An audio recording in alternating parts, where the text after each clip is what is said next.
beberapa pulau. Pulau yang besarnya itu ada 3, yaitu Pulau Sumba, Flores, dan Timor.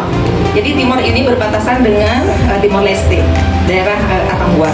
Baik, mungkin ibu-ibu sudah tidak sabar ingin lihat contoh-contoh kainnya. Jadi sekarang saya akan memperkenalkan macam-macam tenun dari daerah NTT. Ya, yang paling banyak, sebenarnya yang paling banyak itu tenun dari daerah Sumba dan Flores, dan Timor. Ya, ya. Jadi ini yang dipegang Ibu Noni, ini adalah tenun dari Sumba. Jadi Sumba itu kan ada Sumba Barat, Sumba Timur. Yang paling bagus itu Sumba Timur. Jadi ada tenun itu, tenun rende, itu termasuk tenun yang mahal, tenun rende. Bahannya ini dibuat dari kapas dan pewarna alam.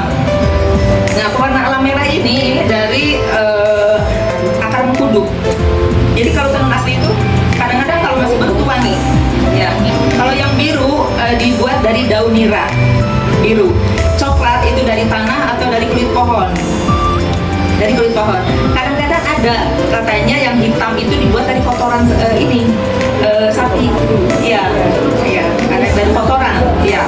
Nah, jadi ini contoh tenun ikat Sumba sama dengan yang ini sapi. Jadi proses ini ya itu ada 40 tahapan dari mulai memintal benang sampai jadi kain seperti ini. Ada 40 tahap dan yang paling cepat itu 6 bulan sampai bertahun-tahun ya. Jadi ini misalnya di sini ada 4 warna, berarti 4 kali ngikat dan ikatannya kecil-kecil. Jadi kadang kita baru beli kain itu ikatannya belum dilepas. Nah, kadang kita suka dapat diskon ya agak murah. Ternyata memang ada putus-putus ikatannya. Jadi kadang kalau kita online itu kan kadang nggak bisa diprediksi, nggak bisa dipegang ya. Jadi kadang-kadang suka dapat ternyata putus-putus, kadang bolong gitu. Kadang warnanya udah pudar. Ya. Pernah beli yang lawasan, jadi kayak lapel gitu. Iya kayak lapel pernah, keset betul ya. Ya, jadi ini Sumba Pahikung. Nah, motif di dalam Sumba Pahikung ini mempunyai makna atau filosofis ya, atau arti.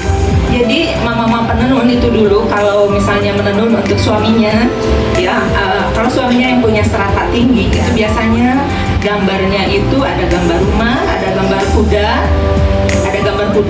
kemudian ada gambar rusa, ada rusa. Ya rusa itu untuk kebijakan ya maksudnya. Kalau kuda itu untuk kekuatan, lambang kekuatan ya. Ya biasanya kejantanan untuk berperang. Nah kemudian untuk tenun itu bisa juga sebagai kalau di kita pewayangan ya. Jadi menceritakan sejarah. Misalnya sejarah pemakaman raja. Ya, sejarah pemakaman raja. Jadi di situ ada rumah, ada kuda, terus ya bercerita. Terus ada yang mungkin tumpukan kain, ada yang sedang orang-orang bersedih. Nah, bahkan kalau zaman dulu ceritanya, misalnya raja itu meninggal, ajudannya ya, pasukan pengawalnya itu harus ikut dikubur. Ya, harus ikut dikubur sehingga dalam satu kain itu ada gambar ya raja, di kiri kanannya itu tengkoraknya kecil-kecil zaman dulu.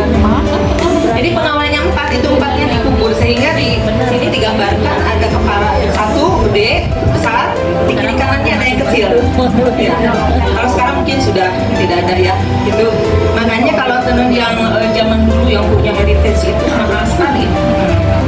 Seperti itu. Iya. Ya, jadi ini contohnya. Nah, ini ikan melambangkan apa? Ada gambar ikan melambangkan apa? Mana ikan? Ikan. Oh iya, ya nanti ya. Udang itu ya, kayak sepertinya udang. Udang ya. Udang ada ini ya. Ini udang tuh kesedihan. Ini ayam. Ayam itu persahabatan seperti burung, unggas. Ya.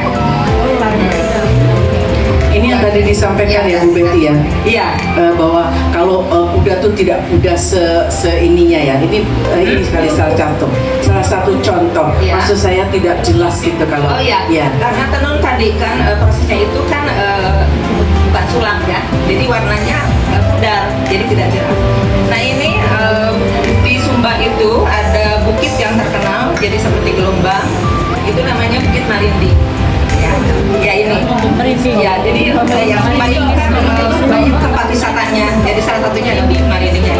Ini pewarnaan alam. Ini kuning dari kunyit, ya. Ya, birunya dari daun nira. Kemudian ini adalah mata. Katanya ini mata burung. Mata burung. Karena banyak, jadi bukan dajjal ya. Karena banyak udah jadi yang satu. Ya. Jadi ini jarang ya yang tenun ini. Ya. Nah, masih. Nah, ini contoh Sumba itu tidak hanya kain selimut disebutnya ya, kain selimut atau kain panjang. Jadi kalau selimut kain panjang ini ibu-ibu ini untuk laki-laki, bukan untuk perempuan. Ini untuk laki-laki. Jadi memakainya satu di bawah diikat di atas kayak umroh, ya, atau dua dengan pasmina. Jadi ini untuk laki-laki sebenarnya. Jadi untuk perempuannya itu adalah sarung. Ini contohnya ini sarung dari Sumba Pakingkung. Ini alam juga ya, ya. Lucu. Jajaran ya. Nih. Jadi ini kan ada apa namanya? Ada taktel ya, ada apa kura-kura. Ya. Jadi kura-kura ini menunjukkan apa permaisuri ya. Ya, kalau rajanya itu buaya.